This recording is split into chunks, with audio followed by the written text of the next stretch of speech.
तो last video मतलब अपने आप ही डायरेक्टली मतलब एब्रप्ट हो गई थी, अपने आप ही बंद हो गई थी, तो मेरी इसमें कोई गलती नहीं है। मैं ये कह रहा था कि जो मेडुलरी कॉर्ड्स है ना, वो साइनसिस मतलब अपनी साइनसिस के साथ मेडुला में दिखती हैं। मेडुलरी कॉर्ड्स अपनी साइनसिस के साथ मेडुला में दिखती हैं। अगला जो लिम्फोटिक टिश्यू है वो है spleen. Spleen is characterize by the presence of thick capsule with trabeculae extending into the organ.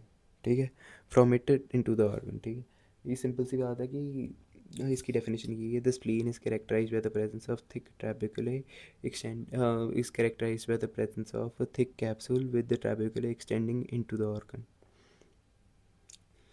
from it into the organ. Spleen is characterized by the presence of a thick capsule sending trabeculae extending from it into the organ. White pulp और red pulp होता है। White pulp के अंदर lymphocytes होते हैं and peripheral arterioles होते हैं, nodules with germinal centre and peripheral arterioles, nodules with germinal centre and peripheral arteriole. Red pulp के अंदर डिफ्यूजली डिस्ट्रीब्यूटेड ग्रैनुलोसाइट्स होते हैं और न्यूमरस कॉर्ड्स होती हैं। डिफ्यूजली डिफरेंशिएटेड लिम्फोसाइट्स होते हैं, profusely diffused as diffusely distributed granulocytes होते हैं। न्यूमरस कॉर्ड्स होती हैं, वो उसके through red blood cells macrophages nucleocytes lymphocytes etcetera etcetera spleen में पाई जाती हैं। अब थाइमस कैप्सूल है with septa extending into the organs and divided into distinct lobules.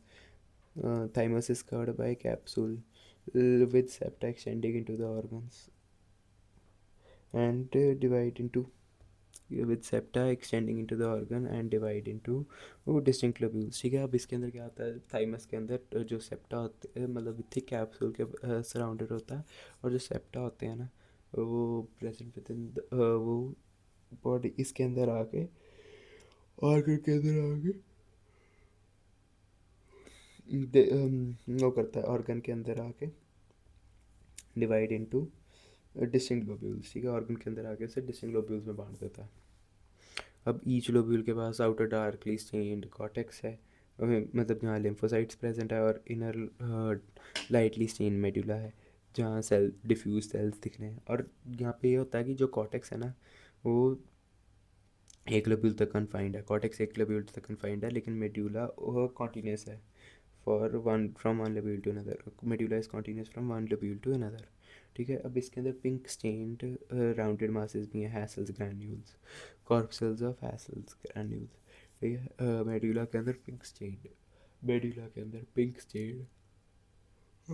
Light masses भी हैं। ठीक है, पिंक स्टेन्ड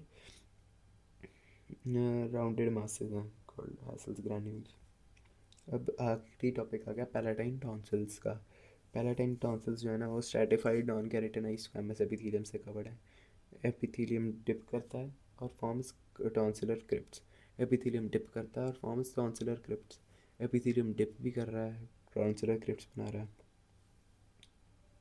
और जो डीप टू द एपिथेलियम एक डिफ्यूज लिम्फोइड टिश्यू प्रेजेंट है, मतलब जहाँ टिपिकल लिम्फोटिक नोड्यूल्स दिख सकते हैं।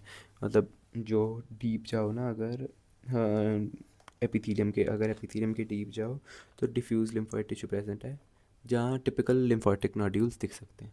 यही था बस आज की वीडियो के लिए। अब मैं बैठ के डायग्राम बनाऊंगा। Wish me luck for tomorrow. अगर कोई देख रहा है तो लव यू गाइस तो कोई है ही नहीं चलो ठीक है भाई, फिर अभी मिलते हैं। कल ही मिलूँगा क्योंकि कल मैं अभी करूँगा वो, कल का मैंने प्लान बनाया एनाटमी का। पहले तो अपना रूम साफ़ करूँगा फिर एनाटमी करूँगा। होप सो सक्सेसफुल हो। चलो मिलते हैं।